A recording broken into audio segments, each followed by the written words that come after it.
A+ vision news നിങ്ങൾക്കായി സമർപ്പിക്കുന്നത് Super Absorbent Poppy's Diapers. Shobhika weddings Kozhikode, Kanhangad, Koyilandy, Kuttiady, Nilambur. പരിചരണത്തിന്റെ 10 വർഷങ്ങൾ. Eranad hospital and research centre, main road, Edakkara. Sree Vivekananda പഠന കേന്ദ്രം, പാലേമാട്, എടക്കര.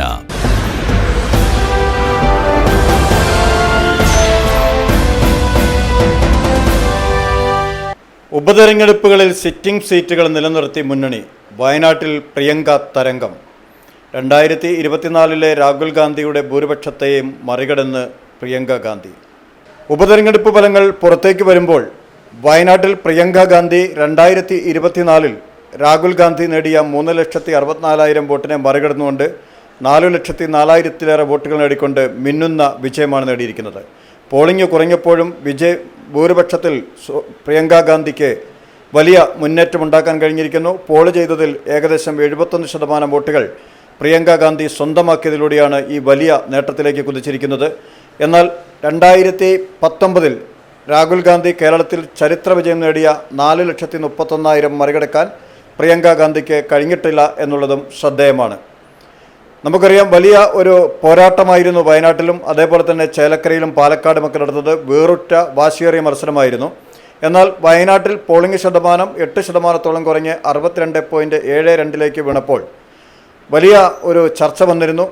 രാഹുൽ ഗാന്ധിയുടെ 2024 ഭൂരിപക്ഷം പ്രിയങ്ക ഗാന്ധിക്ക് മറികടക്കാൻ കഴിയുമോ എന്നുള്ളൊരു ചർച്ചയാണ് വന്നത്. അത് മറികടക്കണമെങ്കിൽ പോൾ ചെയ്ത വോട്ടിൻ്റെ 71% നേടേണ്ട ഒരവസ്ഥയുണ്ടായിരുന്നു. ആ 71% മറികടന്നുകൊണ്ട് വയനാടിൻ്റെ പ്രിയങ്ക ഗാന്ധിയാണെന്ന് തെളിയിക്കുന്ന വയനാടിൻ്റെ മനസ്സ്, വയനാടിൻ്റെ മലയിടുക്കുകൾ പ്രിയങ്കയ്ക്കൊപ്പം പ്രിയങ്കരമായി നിന്നുവെന്നാണ് തെരഞ്ഞെടുപ്പിലെ പ്രിയങ്ക ഗാന്ധിയുടെ വലിയ ഭൂരിപക്ഷം നമ്മൾ എടുത്തു കാട്ടുന്നത്. ഇതിൽ എടുത്തു പറയേണ്ട വലിയൊരു കാര്യം, സത്യൻ മൊകേരിയെ പോലെയുള്ള പ്രഗത്ഭനായ ഒരു സ്ഥാനാർത്ഥിയെ തന്നെ രംഗത്തിറക്കി മുഖ്യമന്ത്രി പിണറായി വിജയൻ അടക്കമുള്ളവർ പ്രചരണ രംഗത്ത് സജീവമാവുകയും മന്ത്രി GR അനിലിനുൾപ്പെടെ തെരഞ്ഞെടുപ്പ് ചുമതല നൽകുകയും ചെയ്തിട്ടും 2024 ആനി രാജ നേടിയ 2,83,000 വോട്ട് എന്നുള്ളത് സത്യൻ മൊകേരി രണ്ടാം അംഗത്തിനിറങ്ങുമ്പോൾ 2,07,000 കുറഞ്ഞിരിക്കുന്നു എന്നുള്ളതാണ് ഇതിലെ വലിയൊരു പ്രത്യേകത. നമുക്ക് കാണാൻ കഴിയുക, ഇതിൽ ഏകദേശം 76,000-ഓളം വോട്ടുകൾ 2024 ഇടതുപക്ഷ മുന്നണിക്കും LDF സ്ഥാനാർത്ഥി ആനി രാജയ്ക്കും കിട്ടിയ വോട്ടുകൾ ഇക്കുറി പ്രിയങ്ക ഗാന്ധിക്ക് ആയി മാറിപ്പോയിരിക്കുന്നു. ഇടതുപക്ഷ വോട്ടുകളിൽ വലിയ ഒരു വിഭാഗം പ്രിയങ്ക ഗാന്ധിക്ക് വോട്ട് നൽകിയതാണ് ഇത്ര വലിയൊരു ഭൂരിപക്ഷത്തിലേക്ക് പ്രിയങ്ക ഗാന്ധിയെ നയിച്ചിരിക്കുന്നത്. BJP സംസ്ഥാന അധ്യക്ഷൻ K. സുരേന്ദ്രൻ 1,41,000 വോട്ട് നേടിയെടുത്ത് 1,08,840 വോട്ടുകൾ നേടി തെറ്റില്ലാത്തൊരു പ്രകടനം BJP വയനാട്ടിൽ ആവർത്തിച്ചിട്ടുണ്ട്. അവരെ സംബന്ധിച്ചിടത്തോളം 33,000-ഓളം വോട്ടുകളാണ് കഴിഞ്ഞ പ്രാവശ്യത്തേക്കാൾ കുറവ്. ഇടതുപക്ഷത്തെ അപേക്ഷിച്ച് നോക്കുമ്പോൾ വലിയ ഒരു തിരിച്ചടി, ഇടതുപക്ഷത്തിൻ്റെ അത്രയൊരു തിരിച്ചടി ഈ മണ്ഡലത്തിൽ BJPക്ക് ഇല്ലെന്ന് കാണാം. ഏറ്റവും വലിയ തിരിച്ചടി ഏറ്റിരിക്കുന്നത് ഇടതുപക്ഷത്തിനാണ് എന്നുള്ളത് എടുത്തു പറയേണ്ട കാര്യമാണ്. വയനാട്ടിൽ ഈ പ്രാവശ്യം മത്സരിക്കുമ്പോൾ അനാവശ്യമാക്കി ഉണ്ടാക്കിയ ഒരു ഉപതെരഞ്ഞെടുപ്പ് എന്ന രീതിയിലുള്ള ഒരു പ്രഖ്യാപനം LDFും NDAയും വോട്ടർമാർക്ക് മുമ്പിലേക്ക് വെച്ചെങ്കിലും നെഹ്റു കുടുംബത്തോടും അതേപോലെ തന്നെ രാഹുൽ ഗാന്ധിയോടും പ്രിയങ്ക ഗാന്ധിയോടുമൊക്കെയുള്ളൊരു സ്നേഹം വയനാടിൻ്റെ മണ്ണിൽ വയനാടിൻ്റെ വോട്ടർമാർക്കിടയിൽ ചോർന്നിട്ടില്ല എന്നുള്ള വലിയൊരു സന്ദേശമാണ് പ്രിയങ്ക ഗാന്ധിയുടെ വലിയ ഭൂരിപക്ഷം. 4 ലക്ഷം മറികടന്നുള്ള ഈ ഭൂരിപക്ഷം എന്നുള്ളത് ശ്രദ്ധേയമാണ്. നമുക്കറിയാം, 2024 രാഹുൽ ഗാന്ധി നേടിയ വോട്ടുകൾ ഈക്കുറി പ്രിയങ്ക ഗാന്ധിക്ക് നേടാനായിട്ടില്ല എന്നുള്ളത് കൂട്ടിവായിക്കേണ്ടതാണ്. 6,10,000-ലേറെ വോട്ടുകളാണ് ഈക്കുറി പ്രിയങ്ക ഗാന്ധിക്ക് ലഭിച്ചത്. എന്നാൽ 2024 6,54,000 മുകളിൽ വോട്ടുകൾ ശ്രീ രാഹുൽ ഗാന്ധിക്ക് കിട്ടി. അന്നുള്ളതിനേക്കാൾ 8% പോളിംഗ് കുറഞ്ഞതാണ്. 1,00,000-ഓളം വോട്ടുകൾ പോൾ ചെയ്യപ്പെടാതെ പോയതാണ് പ്രിയങ്ക ഗാന്ധിക്ക് വോട്ടുകളിൽ ഈ കുറവ് വരാനുള്ള ഒരു കാരണമായി പറയുന്നത്. ഇടതുപക്ഷത്തിനും വലതുപക്ഷത്തിനും NDAയ്ക്കുമെല്ലാം 2024 തെരഞ്ഞെടുപ്പിൽ നിന്നും ഉപതെരഞ്ഞെടുപ്പിലേക്ക് എത്തുമ്പോൾ വോട്ട് വിഹിതം കുറഞ്ഞു വന്നുകൊണ്ട് കാണുകയാണ്. എന്നാൽ വോട്ട് ചെയ്തതിൽ 71% ആളുകൾ പ്രിയങ്ക ഗാന്ധിക്ക് അനുകൂലമായി നിൽക്കുകയും ഇടതുപക്ഷത്തിൽ നിന്നും BJPയിൽ നിന്നും ഏകദേശം ഇടതുപക്ഷത്തിലെ 76,000-77,000-ഓളം വോട്ടുകളും അതേപോലെ തന്നെ BJPൻ്റെ 34,000-ഓളം വോട്ടുകളും അതായത് 1,00,000-ഓളം വോട്ടുകൾ NDA LDF ക്യാമ്പുകളിൽ നിന്നും ചോർന്നിരിക്കുന്നു എന്നുള്ളത് നമ്മൾ കൂട്ടി വായിക്കേണ്ടപ്പെടുന്നതാണ്. പൊതുവിലെടുക്കുമ്പോൾ UDFനെ സംബന്ധിച്ചിടത്തോളം ഈ തെരഞ്ഞെടുപ്പ് വലിയ ഒരു വിജയമാണ്. വയനാട്ടിലെ ചരിത്ര വിജയം ആവർത്തിക്കുമ്പോൾ പാലക്കാട് ഇന്ന് വരെ കണ്ടിട്ടില്ലാത്തിൽ വെച്ച് ഏറ്റവും വലിയ ഒരു ഭൂരിപക്ഷത്തിലേക്ക് പോകുന്നു.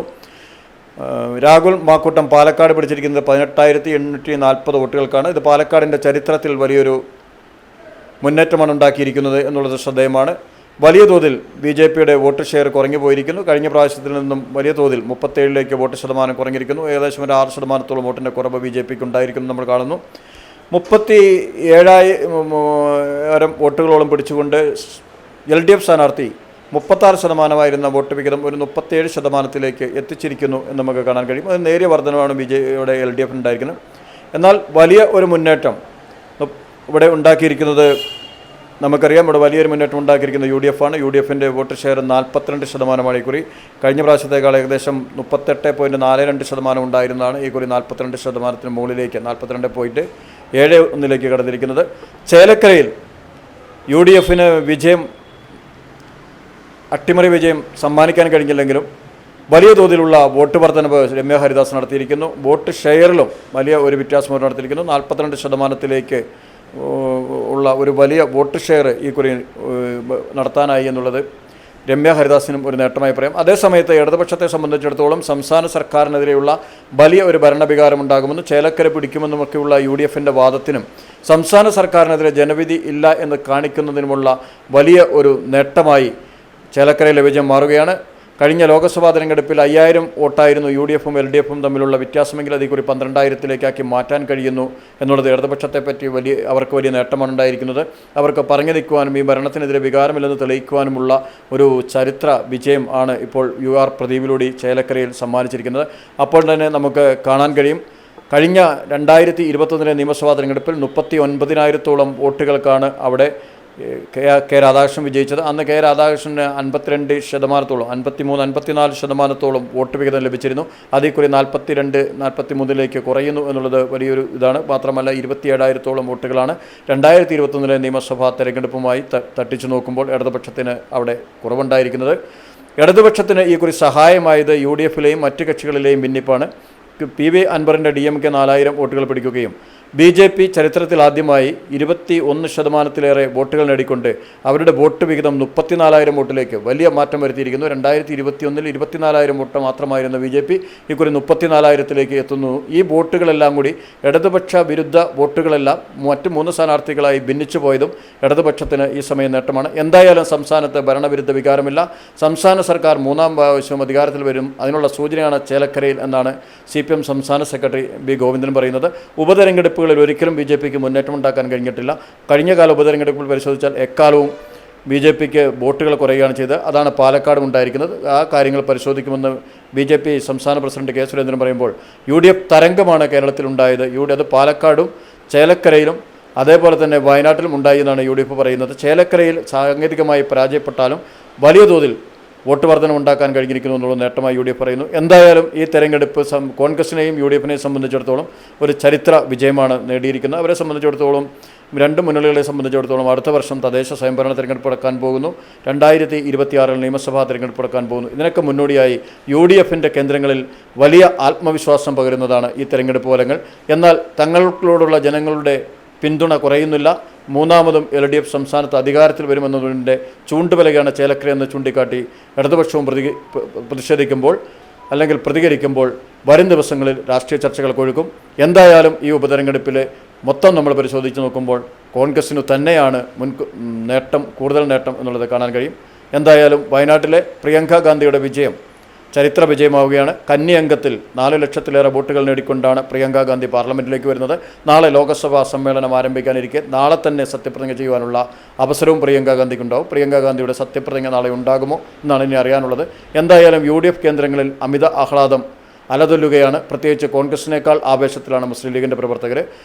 ചേലക്കരയിലെ വിജയം വലിയ ആഘോഷമാക്കി ഇതിനെ തടയിടാനുള്ള ശ്രമത്തിലാണ് LDF. ഉപതെരഞ്ഞെടുപ്പുകളിലെ ഫലങ്ങളും മറ്റും ചൂണ്ടിക്കാട്ടി ഇതിനെ പ്രതിരോധിക്കാൻ BJP ഒരുങ്ങുമ്പോൾ വരും ദിവസങ്ങളും ഈ തെരഞ്ഞെടുപ്പ് ഫലങ്ങൾ ഏറെ ചർച്ച ചെയ്യപ്പെടും.